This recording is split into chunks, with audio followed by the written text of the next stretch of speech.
Okay, it is the second weekend in January, 48 degrees, and ready for the next adventure.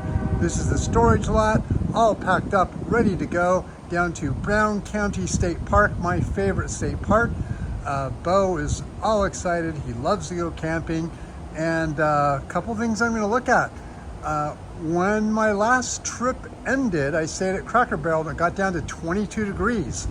I went to empty the gray water tank and no go. It had frozen up. Even though I put that special heat wrap on it in episode 1, I did not remember to hook it up before the last night Cracker Barrel coming up. So hopefully there's no damage to the gray water system, and we'll catch you up on the road. All right, I just made it to Brown County State Park, just past the entrance gate, and heard about the increase in the annual passes, the day passes, and a lot of people are not happy with the price increases. I'm going to be talking about the increase in the campground fees later on in this video. But whatever the price is, it is really worth it. Look how beautiful this is. It's almost like a little wonderland. There's no snow. The trees have their own beauty when it's winter, and the leaves are gone. There's something beautiful still in this road and how amazing it is. And so had a great drive down, 12 miles per gallon, hooked the Airstream up to the power boost, and it used the heat pump to warm it up, and it's now a comfy 75 degrees waiting back there for me as soon as I get to the campsite. So I'll check in at the dump station after I enter the campsite proper. Okay, made it to the campground. I'm at the dump station. I'll show you if my gray tank is still frozen or broken or not in just a moment. But coming in, I talked to the ranger about an issue I don't think you guys know about. When I went to make my reservations, normally the nightly rate is $24 a night off season. And $24 a night for a campsite is a really, really good deal. And it's like nothing, like 20 bucks. Who cares about that? But when I checked the checkout, the price for camping on off season had gone up. It's not $24. Any guesses on what it is? If you're thinking 30, 31, 32, nope, much higher, $43. So it went from $23 a night to $43 a night. And that is, that is just an insane increase. So I was talking to the ranger. He goes, you know what? It's government, and they should have increased it 5% a year, but they just waited till they're way behind and decided to double the price. And so not a lot of consolation. I asked him if he knew about the increase. Nope, he did not.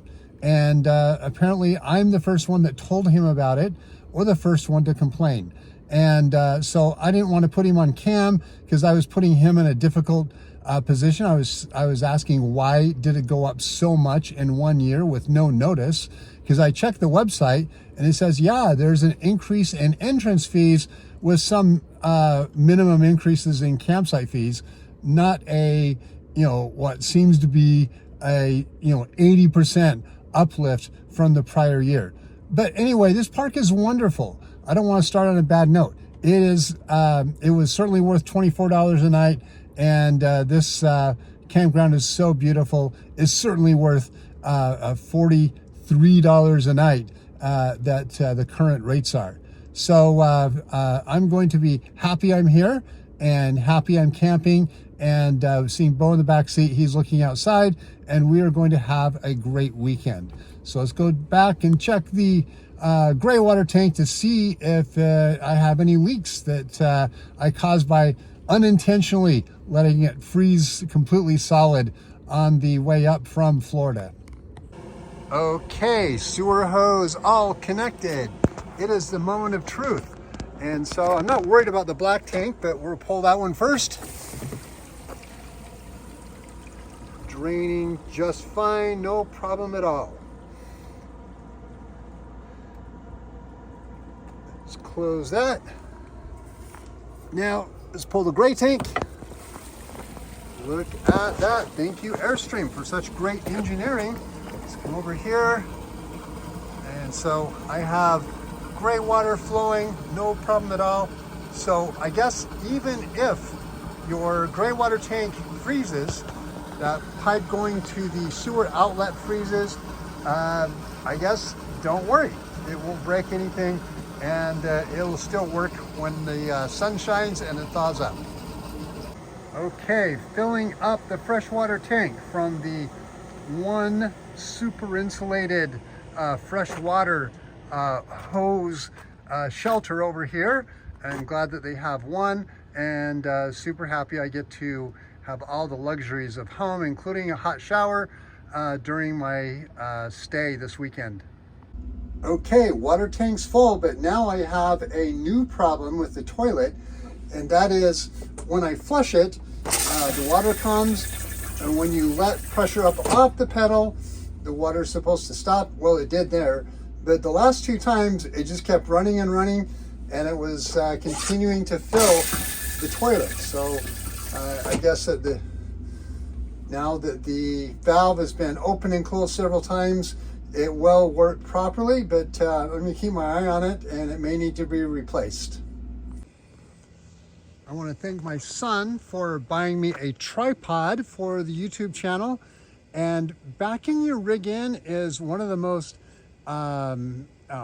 embarrassing parts of camping. There's stories that people, build campfires and just have fun watching other people back in their rigs and see all the problems they have. Well, you get to watch me this time. So here I am backing into the campground all by myself. I have no help. No one else is giving me directions, and I am glad that I do have light. I don't have to get out the LED flashers and build a little runway, but I don't think this is going to be much trouble at all.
Get it.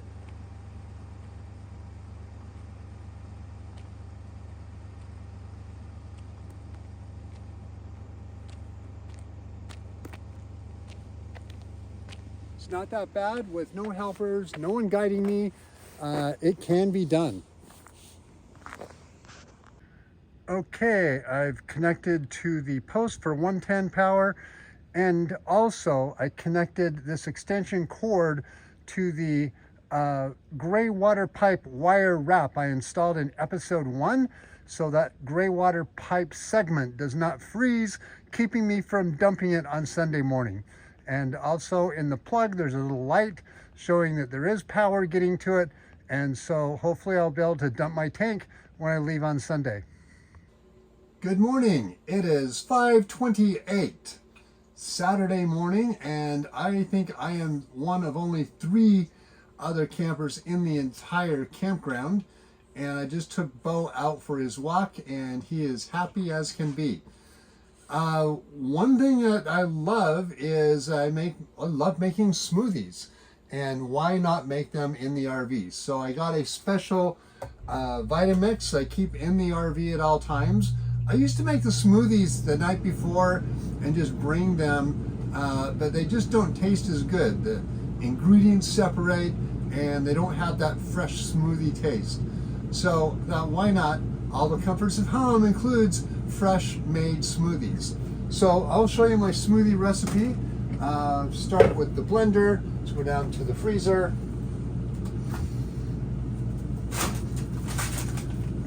I pre-pack. Instead of bringing all the bags of fruit that I use, I just bring a baggie with all of the fruits that I put into the smoothie. So I'm going to stick those in.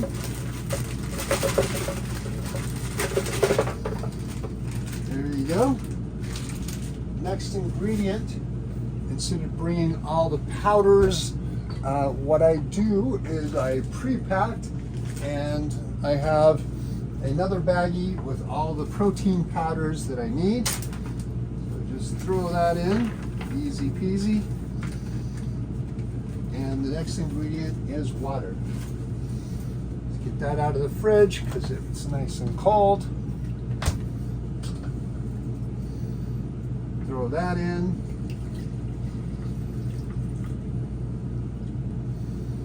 And a little more water, or it won't pour properly. There you go, that should be enough. Put it on the top and on the blender.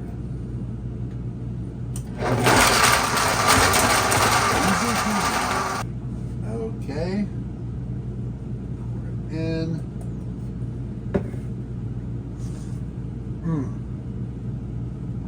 That is so delicious, perfectly balanced, perfectly mixed, and it tastes great. Great way to start a Saturday morning camping. Bo found a stick outside and he insisted on bringing it in. I know he's going to make a mess chewing it all up, but just look how funny is having nothing like being a dog chewing on a stick you found at the campground.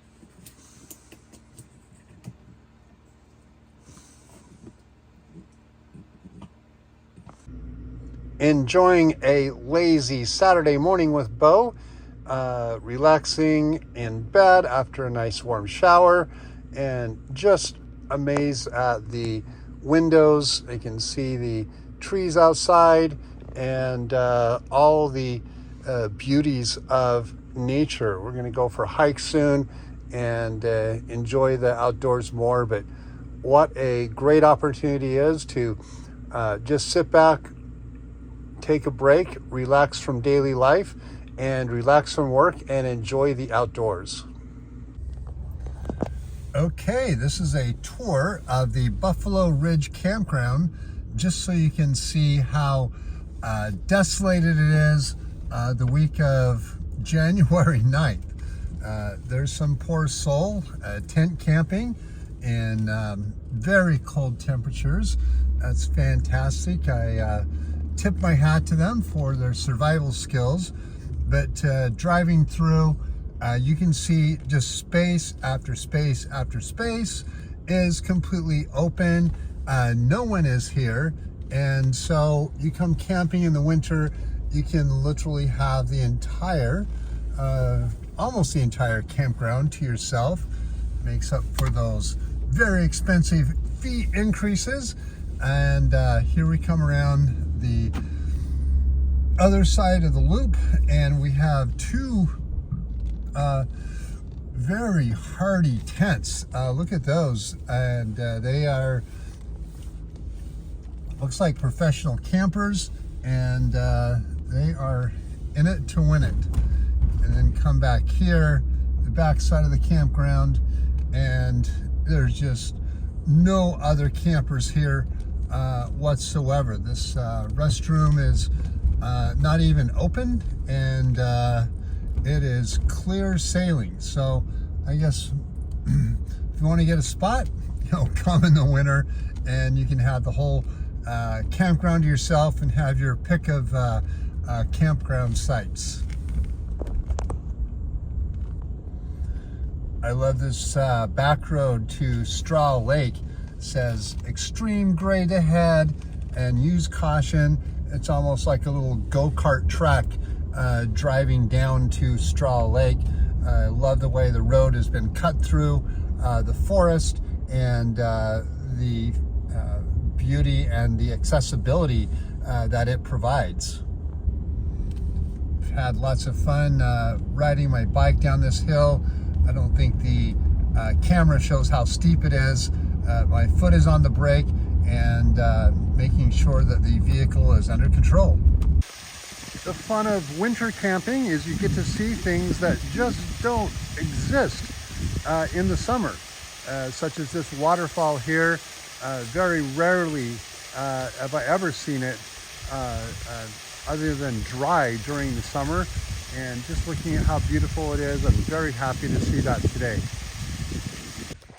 That is one happy little puppy. Look at him climbing that hill, making sure I'm coming, surveying the surroundings, making sure we're safe, but otherwise having a fantastic day. And that is Straw Lake. Look how beautiful it is. Even in the winter, it's just as beautiful, but in another way than it is during the summer.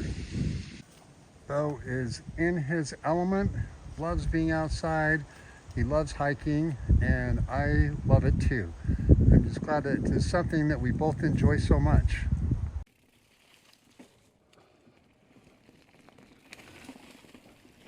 Okay, there's only one thing more fun than hiking, and that is mountain biking.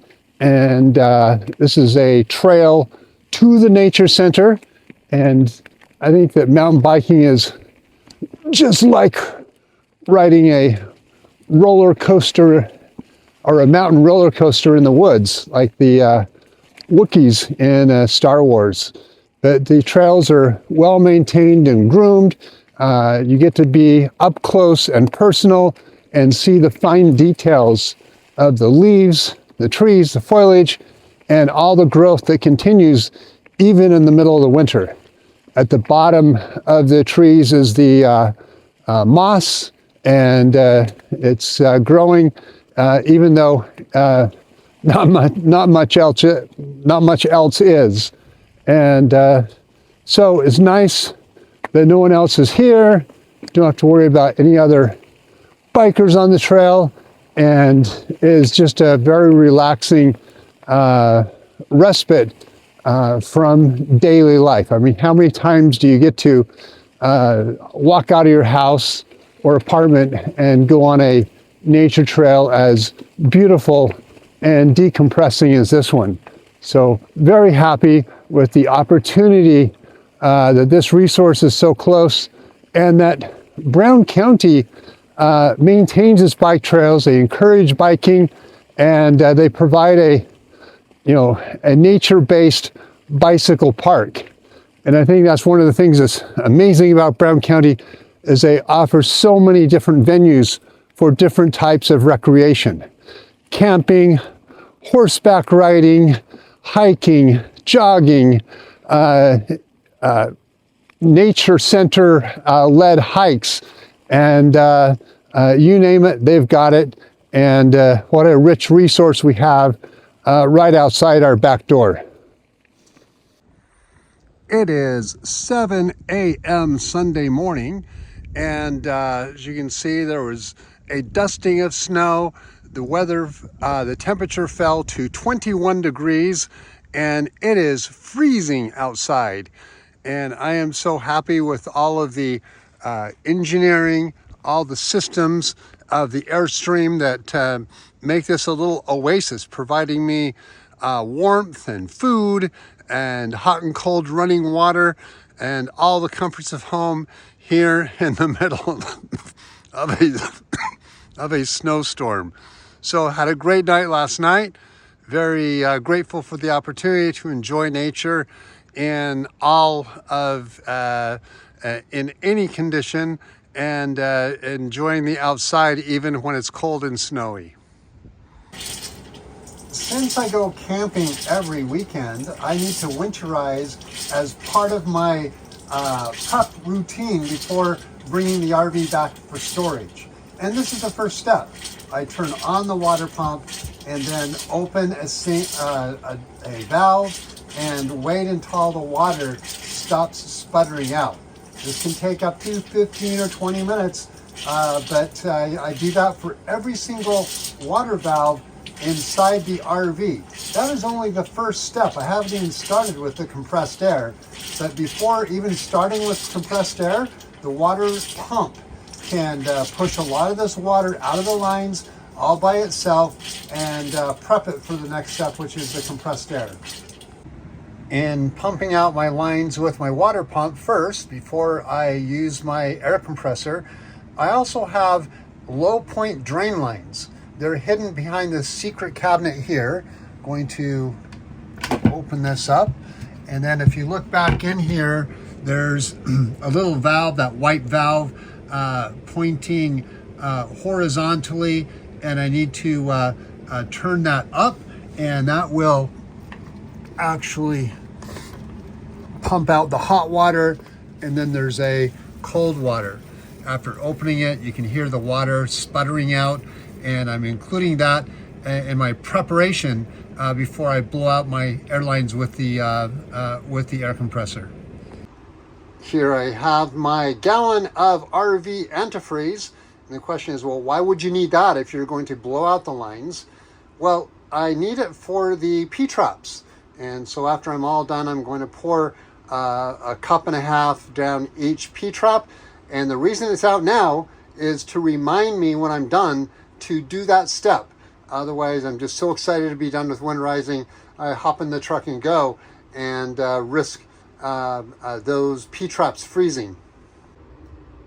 Now I've methodically gone around and opened each one of the lines with just the water pump. Let's go and open up the sink again. You can see quite a bit of difference. It's no longer sputtering. It's just hissing out air, which is a good sign, which means I'm very close to being ready to using the air compressor to pump out any residual water. And an important step before I start the air compressor is, now I'm done using the water pump, I need to turn it off. I don't want this thing to run for hours with no water in the system, so I'm turning that off. Okay. As the final step in winterization, I have this black cube, which is actually a portable air compressor. It's easy, handy, portable, and it's battery operated, so there's no additional line to drag over to the pole. I have it connected into my freshwater inlet, and I'm going to turn it on and do the first blowout using the air. Now it's running, and I'm going to make sure I do the outside shower. Once right here, no water coming out. That's a really good sign. But no water coming out. That's a really good sign. And we'll do the same thing to the inside. Here are the low point drain valves on the outside. I'm going to open those up. There should be a little bit of spurting coming out. Go, number one, and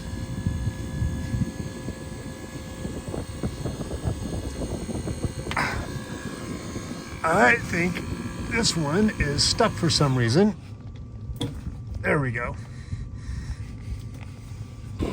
Next is the pressure relief valve on the hot water heater. A bit of water.